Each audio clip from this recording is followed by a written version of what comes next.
What an incredible fight, and what a treat boxing fans got with Haney versus Lomachenko. A fight that lived up to the expectations, lived up to the hype, and honestly probably exceeded those high expectations. A fight that, obviously, as I talked about before, was 4 years in the making. And while a lot of people was predicting it was going to be a chess match, a potential slow, drawn-out battle of the IQ, yeah, it was a battle of the IQ, but it was a great fight between two fighters that were warriors in the ring, kept going at each other. There was no feeling out process. They dove right at each other and gave us one of the best performances I think we've seen in boxing this year. The two of them in the ring gave us a fight that, while we've had a lot of big fights this year, I think out of the big fights, that overall was probably the best fight. So hats off to Devin Haney and Vasiliy Lomachenko. But we're here to talk and recap the fight. A fight in which Devin Haney won by unanimous decision. A lot of people are looking at that saying, yeah, Loma won the fight. I'll tell you what I think. I'll tell you what I saw, what I was watching, all in time. Is this Devin's last fight at 135? Is he going up to 140? We don't know. But if it was, what a way to go out. And what a fight boxing fans got last night in Las Vegas.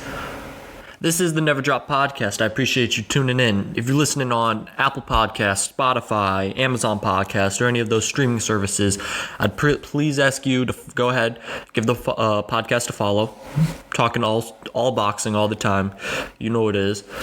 If you're listening on YouTube, I appreciate you. Go ahead, hit that subscribe button. Keep up with everything boxing. Any videos I have, you watch them. Any fights I go to, I'm uploading videos. I'm breaking down fights. Keep up on the YouTube. If you're not already subscribed to the YouTube, go ahead. It's just the Never Drop Podcast. Just type that into the search bar and you got it. But back to the fight, man. While I've seen a lot of people are angry about the decision, I don't know. I'm not angry about it. I want to say I'm happy about it. I think it was a fair decision. I could have seen this fight going either way. Honestly, when the fight ended, I thought it was going to be a draw. I wasn't scoring the fight because after 2 rounds, I said, yeah, I'd hate to be a judge for this fight. This one was back and forth. And I was like, yeah, I'm not a judge, so I'm not going to even try to score this one. But at the end, I had a feeling it was going to be a draw. I know Loma came on late, but I think Haney had banked some of those early rounds, and I thought it was going to end up a draw. But obviously, the 3 judges thought differently and agreed with a Haney unanimous decision. That's boxing for you. That's what I got to tell you. That's boxing.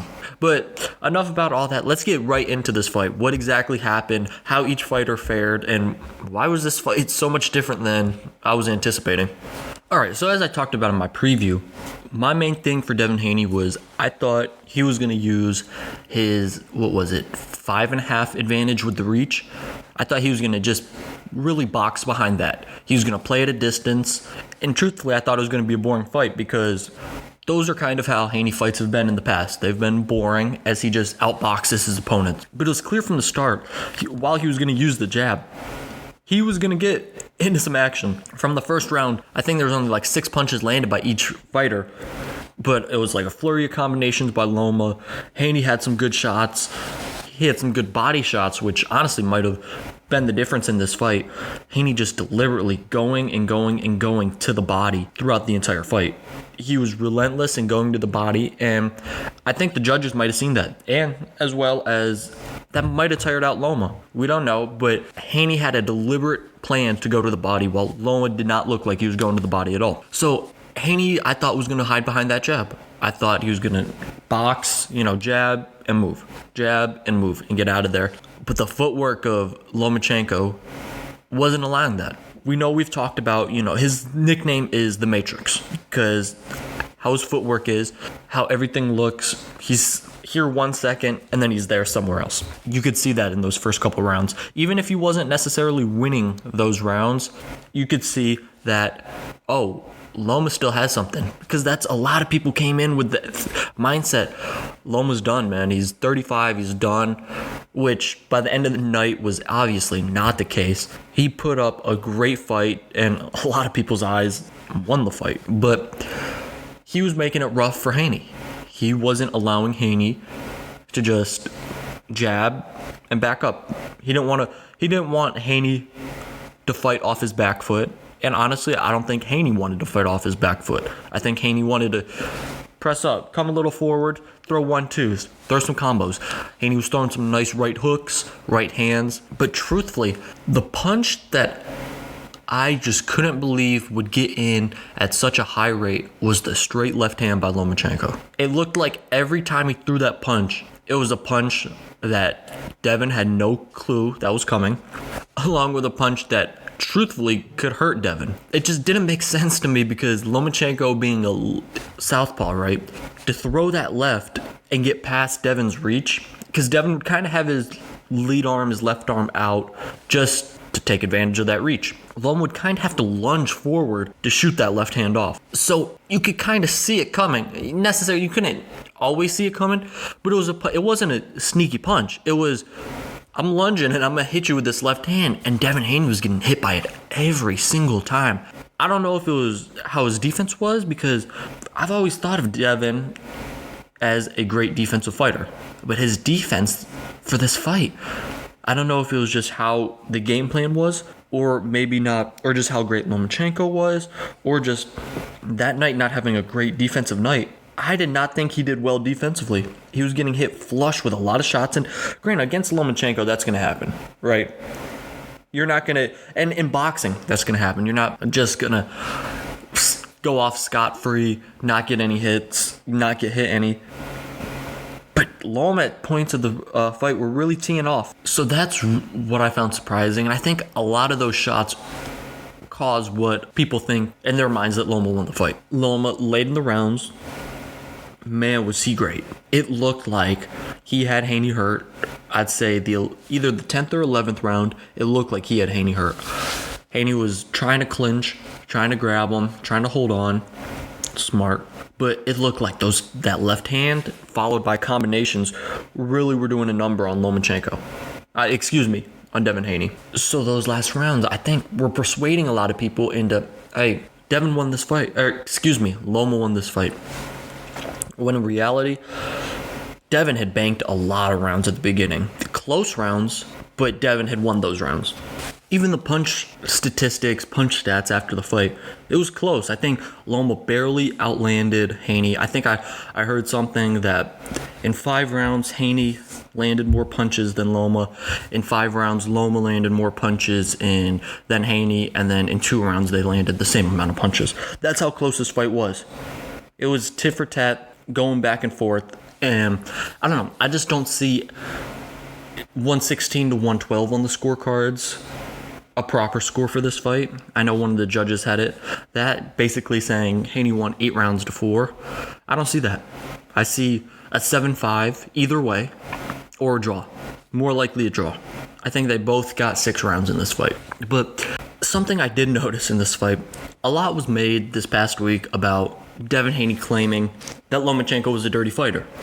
I thought this was interesting because during the fight, I thought on the insides, he was saying I'll back up for a second. The premise of it was Devin Haney was saying on the inside, when they clinch, when they hold, Loma's a dirty fighter. He punches when the referee tells him to break, to stop. Loma continues to punch. I thought that in this fight, Devin, quote unquote, was the more dirty fighter. He was doing more on the inside that wasn't allowed than Loma. In fact, the ref even came over to the Haney corner and said, "You keep throwing behind the head and hitting behind the head, I'm going to take a point off for you," which evidently would have been a huge deal if that happened. But Haney would use his elbow. I thought Haney threw some low shots. I thought Haney threw, obviously, some behind the head shots. Along with some shots when the ref said break, Haney was still punching. I don't know if this was a tactic this week to try and get everybody off guard, thinking, hey, Loma's the dirty fighter, watch Loma on the inside, so they're not watching Haney on the inside. This isn't me claiming Haney's a dirty fighter. It's just I thought Haney did more on the inside that necessarily, quote unquote, wasn't allowed than Loma did. And we were told by the Haney camp to watch what Loma does on the inside. Also, I had my preview, I thought Haney was going to clinch a lot. In certain parts of the fight, he did. When Loma would get close, throw combinations, Haney was clinching.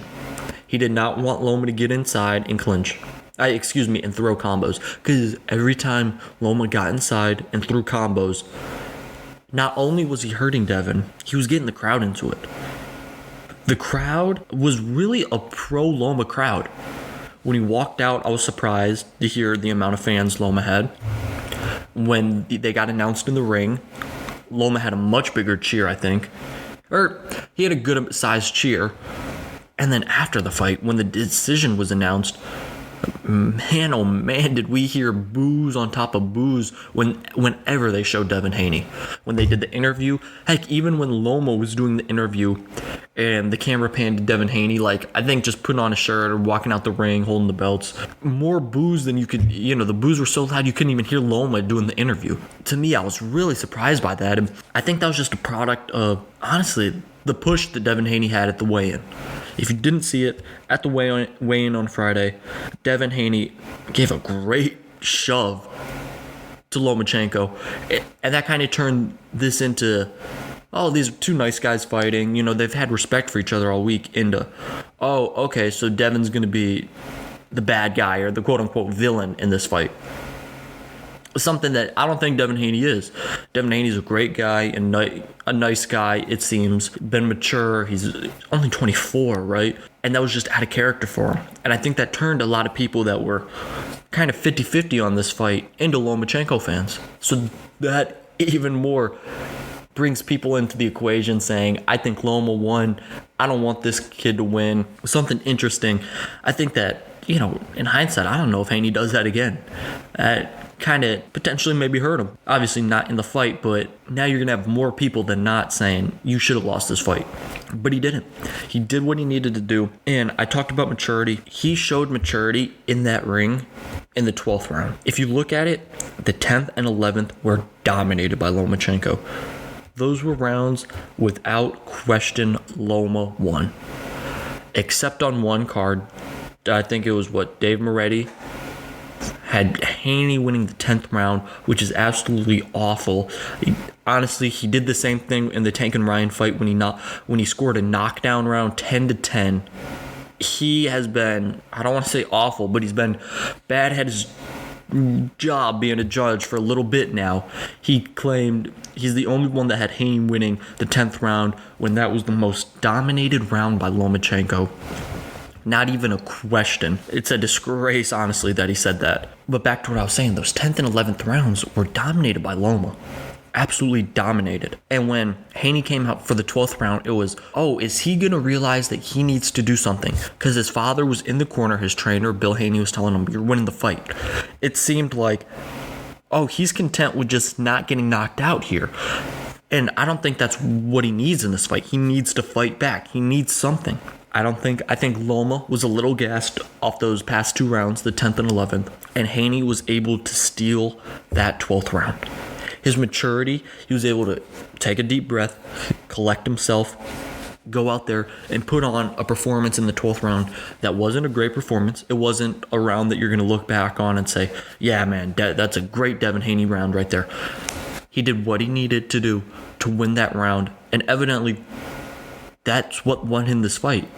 On two scorecards, it was 115-113, meaning they had Devin winning 7 rounds to Loma's 5. Every judge had the 12th round going to Devin. Say Lomachenko wins that 12th round, right? That means on two judges' scorecards, it's 6-6 in rounds. That would be a majority draw. 2 draws to 1 Devin win, scorecard-wise, if Loma wins that 12th round. Haney came out that 12th round, proved what he needed to prove, and said, hey, I'm still undisputed. I'm going to do what I need to do in this final round to get that W and retain and keep my belts at 135. Truthfully, it was a great fight. I know a lot of people are disappointed with the outcome, but it was a great fight. It wasn't a robbery because this fight could have gone either way. It could have been a draw. It could have been a Loma win. I'm not mad at a Haney win. I know I predicted a Haney win. It was a lot closer than I thought, but I'm not mad at it. Haney did what he did enough throughout this fight to get that W. Truthfully, I believe. So I'm not mad at it. I'm also not mad if you're thinking Loma won the fight. Selfishly, I'm happy that it wasn't a draw, even though I said I thought it was a draw, because that would have tied up things in this weight division and the future of boxing a little longer. If this would have been a draw, then we would have had to wait for the rematch, and it's like, okay, what's next for Shakur, a Tank, 135 in general. But overall, it was a great performance by both Lomachenko and Devin Haney in a fight that, again, I think out of all the great fights we've had so far this year, this one produced the best boxing, easily. So while we now have that super fight behind us, what's next? Both fighters were probably, you just lost in Loma's case, you just lost a really close fight for the undisputed title that you've been working so hard to get. If you watched those interviews, just how Loma was talking about it, how much that undisputed title meant to him. If you watched after the fight, you saw him break down in the dressing room.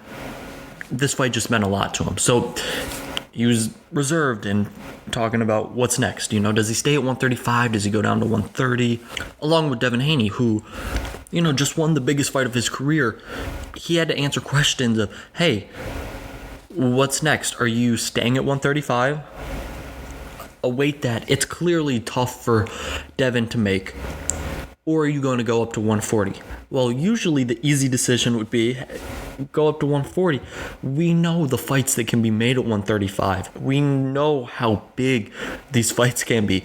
You saw Shakur get in the ring afterwards and say, he said Lomachenko won the fight, which I thought was incredible. I clearly stated that, walked in, said Loma should be undisputed. But also, when Devin was, if you didn't see the video, there's a video. Devin looked at Shakur when he was in the ring and said, I'm number one. And Shakur responded, for now, like, that's a great fight. We know that's a great fight. They're both, Shakur's on top rank. If Devin stays at top rank, that's a great fight. And then the man who just did his thing a month ago, Tank Davis, that's a great fight. Both amazing fights in the lightweight division. But it's hard for Haney to get to 135. Personally, my opinion is that's the last time we saw Devin Haney at 135. I think he's going up to 140, and he's going to stay 140. I think once he goes up, he was talking about, hey, we might go up to 140, keep the belt at 135, come back down for another fight. I think he goes to 140, and once he gets a taste of how 140 is, I don't see him leaving. I see him staying at 140. It's just easier for him to make. And honestly, he might feel better on fight night. Along with, there's good fights at 140 to make. So I think that's what we're going to see next for Devin Haney. I don't think he wants to get in the ring right now with a Shakur or a Tank at 135. Because I would favor both of those guys over Devin Haney. I know he's undisputed at that weight. But what I saw last night, I have Shakur and Tank over Devin Haney. For Loma, if Loma stays at 135, man, he proved last night he's still up there with the best of them, with the Shakurs and Tanks. I'd love to see this, just them two being on top rank. Hey, man, if Devin goes up to 135, 140, excuse me. Why don't we see if Devin goes up to 140, why don't we see Shakur and Loma fight? That'd be a great fight if Loma stays at 135. It's a lot of discussion they'll have. They'll both figure out what's best for them. After displaying a great performance, they deserve a little time off to think. Get back with their family, get some rest, and think, both of them. But one final thing I do want to touch on, I think this goes to also showing that 135 is just not Devin's weight. Afterwards, I don't know if it was Loma being a little bit of a sore loser or he was actually angry, but the fact that he said afterwards when they asked him, hey, how's Devin? Like, is he a good fighter? Like, what do you think? He goes, he's a good fighter.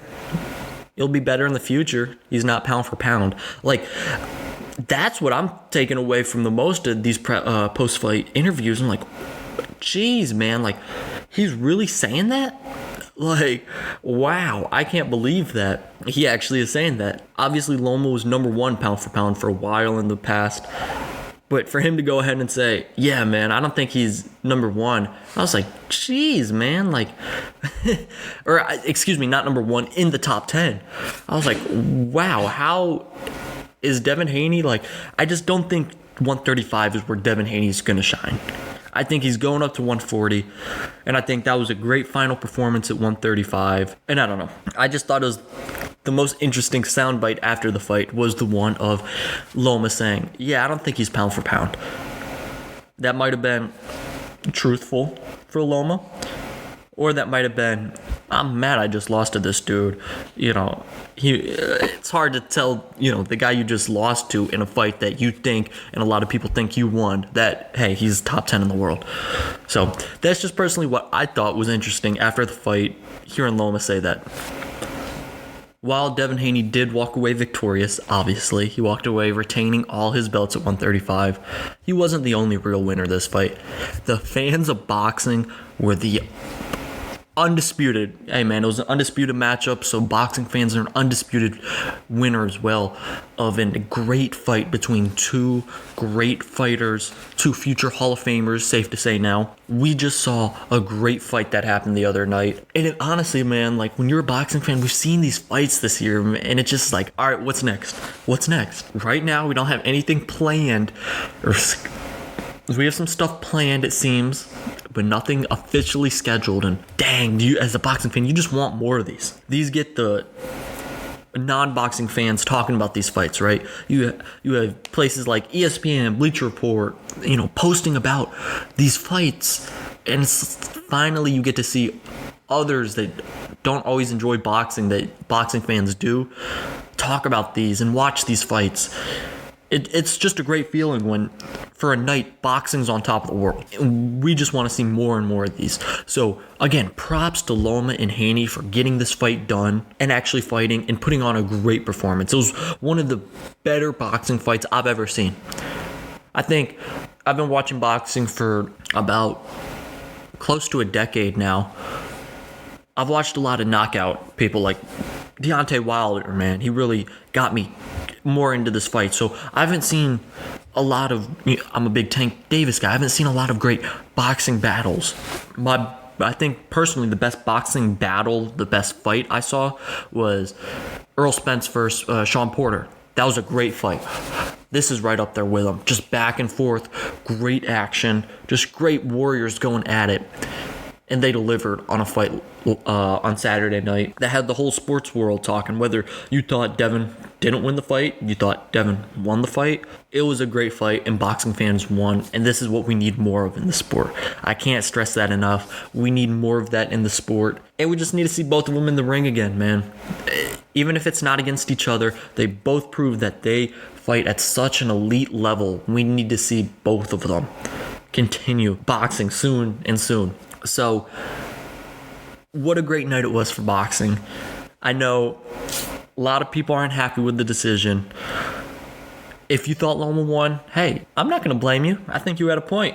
If you think Haney won, I'm right there with you, man. I think Haney edged it out. If you think it should have been a draw, I could see it too. Truthfully, one of those fights where a punch this way, a punch this way, could have changed the fight, and truthfully, it was just a great fight. There's not much else I can say. It was a great fight, and it was really a great night for boxing. That's all I got here. Talking about Loma Haney, recapping a great pay-per-view fight, a great undisputed title fight at 135. That's it here for the Never Drop podcast. I appreciate you listening in, tuning in. Again, if you're listening on streaming services, say Apple Podcasts, Spotify, Amazon Podcasts, any of those, please go ahead, give me a follow. Keep up with what I'm dropping, man. If you're listening on YouTube, subscribe, like the video, comment, tell me what you like about it, what you don't like. Did you think Loma won? Did you think Haney won? Let me know. If you're not subscribed to the YouTube, the Never Drop podcast, go subscribe. Again, I appreciate you guys tuning in. That's it for me. That's all I got. I'm out. Peace.